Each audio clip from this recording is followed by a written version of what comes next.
สบายดี大家好 EP นี้เนาะก็เป็นบทที่5แล้วเนาะก็คือ第五课他女儿今年20岁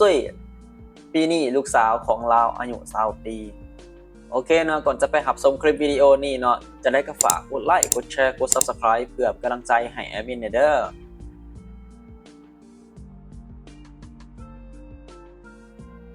โอเคเนาะเข้ามาที่บทเรียนเฮาเลยเนาะจะถามว่า你家有几口人你家有几口人ครอบครัวเจ้ามีคนจักคนซึ่งว่าก็จะถามว่าครอบครัวจะมีคนจักคนไม่ต้องใช้คำว่า你家有几口人หรือว่าอาจจะบอกอีกแบบหนึ่งก็คือ有多少人ก็ได้เนาะ你家有多少人ก็ได้เนาะบีจะตอบว่า我家有3口人我家有3口人ครอบครัวของข่อยเนาะมี3คนเนาะซึ่งคำว่า3口人แม่น3คนเนาะ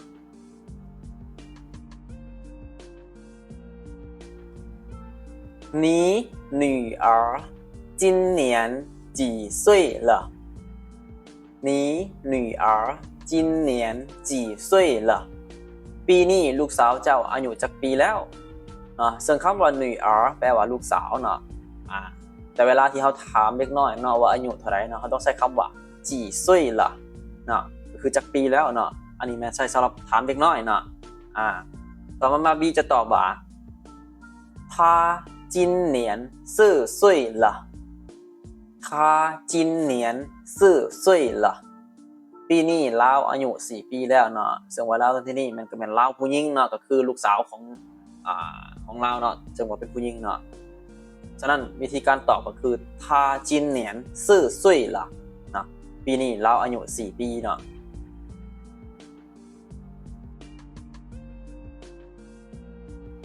ต่อมาจะเป็นการถามคน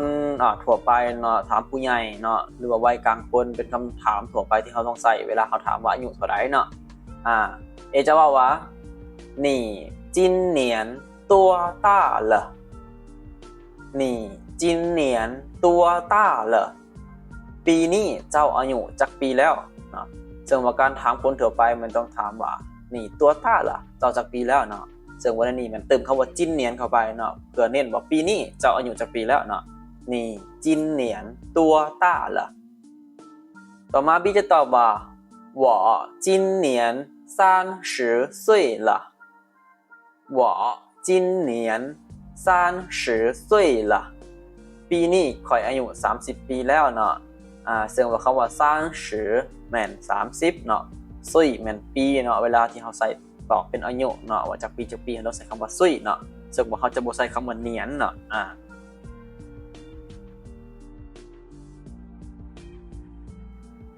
ต่อมาจะเป็นการถามผู้ใหญ่เนาะก็คือถามคนที่อายุสูงกว่าเฮาแบบเฮาเคารพเขาเนาะแล้วก็ถามแบบเป็นคำสุภาพเวลาถามผู้ใหญ่เนาะ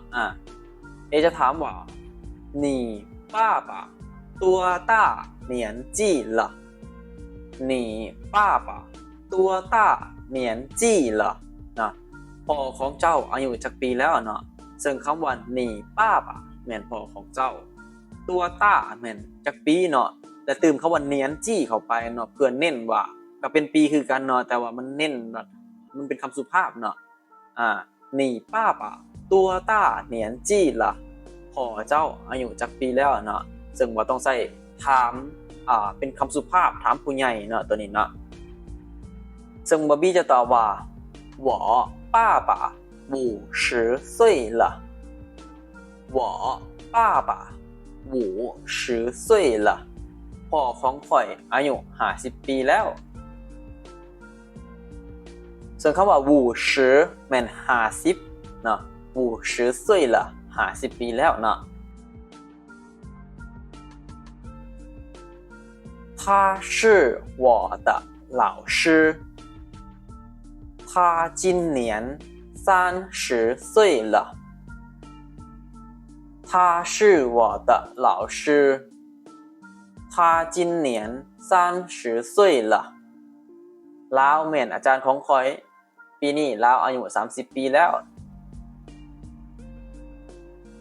他家有3口人他女儿今年5岁了他家有3口人他女儿今年5岁了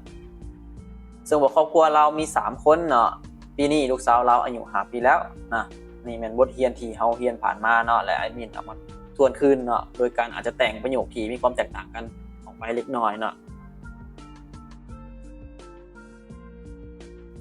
จากนั้นถ้ามาเบิ่งคำศัพท์เพิ่มเติมเนาะก็คือสมาชิกในครอบครัวเนาะโดยทั่วไปแล้วเขาใส่อีหยังแหน่เนาะเขาไปเบิ่งกันเลยคำที่1ป้าป่ะป้าป่ะแปลว่าพ่อเนาะคำที่2มาม่ามาม่าแปลว่าแม่3เจียเจียเจียเจียเอื้อยเก้อเก้อเก้อเก้ออ้ายตีตีตีตีน้องชายไม่ไม่ไม่ไม่น้องสาว爷爷爷爷ปู่奶奶奶奶ย่า女儿女儿ลูกสาว儿子儿子ลูกชาย亲戚亲戚ญาติพี่น้องเนาะหรือว่าญาติพี่น้อง兄弟姐妹兄弟姐妹แปลว่าอ้ายเอ้ยน้องเนาะซึ่งในที่นี้มีทั้งว่า兄弟เนาะ兄弟แม่นอ้ายน้องเนาะ姐妹แม่นเอ้ยเนาะเอ้ยน้องเนาะซึ่งก็เป็นผู้หญิงเนาะฉะนั้นเวลารวมกัน兄弟姐妹แปลว่าอ้ายเอ้ยน้องเนาะโอเคเนาะสำหรับ EP นี้ก็จะจบเพียงเท่านี้เนาะต่อไปเนาะ下节课我会说汉语ค่อยเว้าภาษาจีนได้เนาะโอเคเนาะสำหรับใครที่ต้องการรับชมคลิปวิดีโอต่อไปเนาะหรือว่าบทเรียนต่อไปเนาะทุกคนสามารถกดไลค์กดแชร์กดติดตามและอย่าลืมกดกระดิ่งเพื่อแจ้งเตือนเวลาที่แอดมินโพสต์คลิปนั้นลงไปเนาะ